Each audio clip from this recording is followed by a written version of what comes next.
भारत एक लोकतांत्रिक देश है। जब हम लोकतांत्रिक कहते हैं ना, तो दरअसल हम ये कहना चाहते हैं कि हमारे देश में हर नागरिक को बराबर के अधिकार मिले हुए हैं। मसलन जो अधिकार मनीष को मिले हैं, वही अधिकार सलीम, सुखविंदर और डेविड को भी मिले। तो फिर ये सवाल कहां से आया कि भारत में मुसलमानों से भेदभाव होता है? चलिए आज इसी को समझते हैं। Welcome to the Big Bench Daily. दुनिया में 197 देश हैं और इन 197 देशों में 57 मुस्लिम देश हैं। लेकिन आप जानकर हैरान रह जाएंगे कि इंडोनेशिया के बाद भारत ही वो देश है जहां सबसे ज्यादा मुसलमान रहते हैं।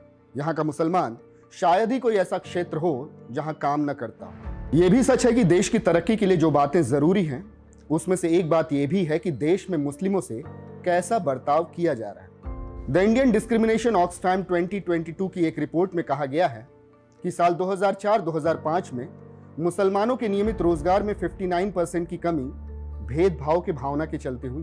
2019 से 2021 के बीच नियमित रोजगार में यह कमी 68% तक पहुंच गई।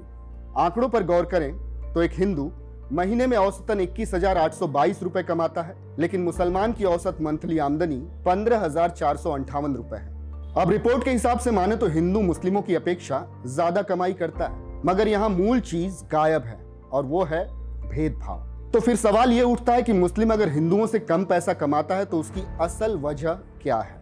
वैसे ऐसे संवेदनशील विषय पर हड़बड़ी में किसी नतीजे तक पहुंचना मुश्किल है, मगर फिर भी कहा जा सकता है कि जो लोग कह रहे हैं कि मुस्लिमों के साथ भेदभाव हो रहा है, हो सकता है कि वे प्रेजुडिस्ड हो, क्योंकि भेदभाव बताने वाला ऐसा कोई खास आंकड़ा मौजूद ही नहीं है। नोबेल पुरस्कार विजेता गैरी बेकर ने एक स्टडी की। इस स्टडी में उन्होंने बताया कि सैलरी का कम या ज्यादा होना इस बात पर निर्भर करता है कि आपकी शिक्षा कितनी है, अनुभव कितना है और काम करने की ताकत कितनी है। बेकर ने साफ साफ बताया है कि जो कोई भी मार्केट प्लेस में भेदभाव करेगा, वो जाहिर सी बात है कम मुनाफा कमाएगा। एक मशहूर अर्थशास्त्री हैं, नाम है सुरजीत भल्ला।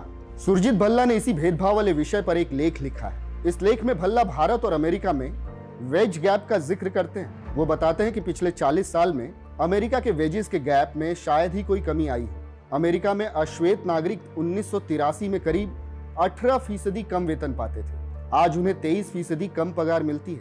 मगर भारत की तरफ जब आप देखते हैं तो ये तस्वीर एकदम पलट जाती है। सच ये है कि पगार या मजदूरी के मामले में लेबर मार्केट में मुसलमानों को किसी तरह के भेदभाव का सामना नहीं करना पड़ा है।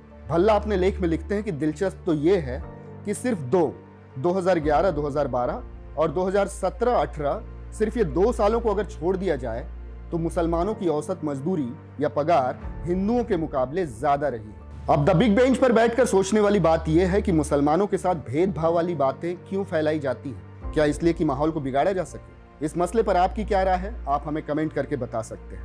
Keep watching the Big Bench daily.